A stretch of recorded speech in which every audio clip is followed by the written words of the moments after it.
I want to look at a case about arrogance, parsimony, and self indulgence at the heart of the British Broadcasting Corporation, the BBC, a corporation long regarded as the apogee of impartial journalism, but which in recent years has become increasingly complacent. And what I've noticed is that, among other things, it's stealing other people's journalism and using freelancers and not checking them closely enough. And the case now centres on a person called Sama Elzainen, a freelance reporter whose repeated appearances on BBC Arabic have now been overshadowed by his prolific history of anti Semitic incitement. To say that Elzainen's posts are egregious would be a grotesque understatement. Across more than a decade, he's called for Jews to be burned as Hitler did.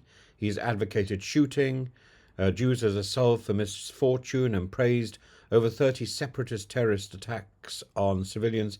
He's rejoiced over the murders of children, lauded Hamas terrorists as heroes, and proclaimed delight when Israeli victims were consigned, in his words, to hell. And yet, despite this readily available evidence, the BBC, funded by the British taxpayer, chose to broadcast this man's reports under their banner, thus implicitly legitimising his voice as credible reportage. In doing so, the BBC not merely suffers a lapse of judgment, it betrays its own standards and obligations to the public that it serves. The BBC's defence, if it can be dignified as such, is almost laughable in its inertia. That El-Zainen was not a member of staff but merely a freelance contributor, that they were unaware of his social media activity, and that no BBC journalist, properly speaking, had breached guidelines. In short, the BBC expects the public to believe that it has no duty to vet those it pays to speak in its name. It is, in effect, outsourcing not only its reporting, but also its ethical standards. And this isn't a single aberration. Ahmed Kanan, another freelance contributor, also praised the slaughter of Israeli civilians and encouraged further violence with casual abandon. Ahmed Alaga, and yet another BBC Arabic contributor, has earlier described Jews as devils, Israelis as less than human. One might be forgiven for observing a pattern rather than a coincidence. In other words, who is the editor of BBC Arabic?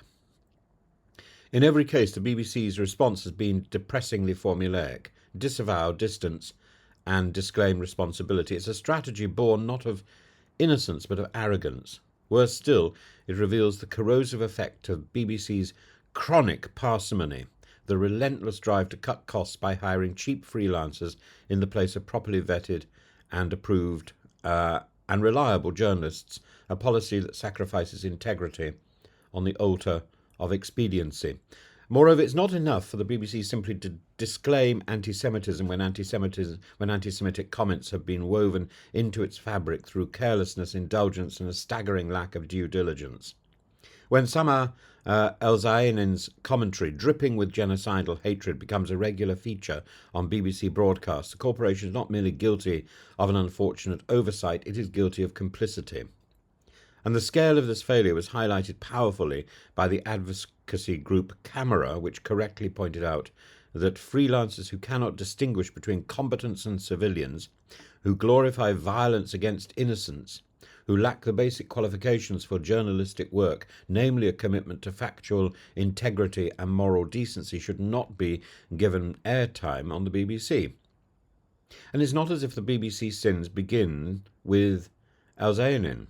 The corporation had already been compelled to apologise for falsely accusing Israeli forces of striking a Gaza hospital, a claim later disproven but spread globally before the facts intervened.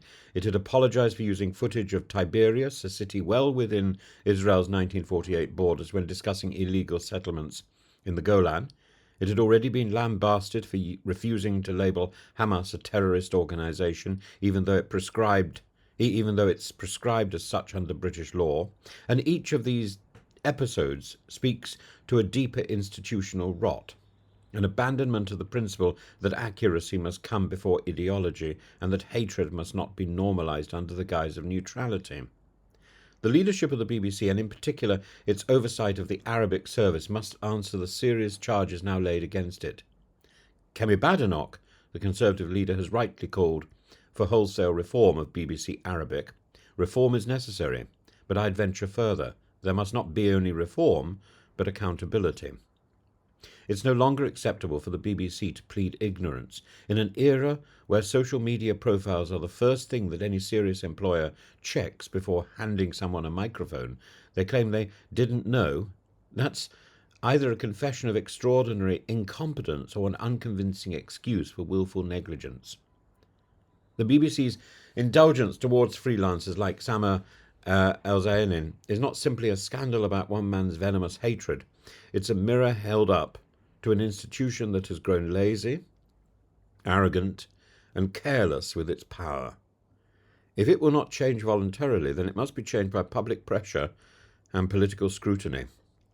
Nothing less will suffice to restore trust in a broadcaster that once stood for truth and now often flirts with treachery and with stupidity and is too arrogant to see that it's doing wrong.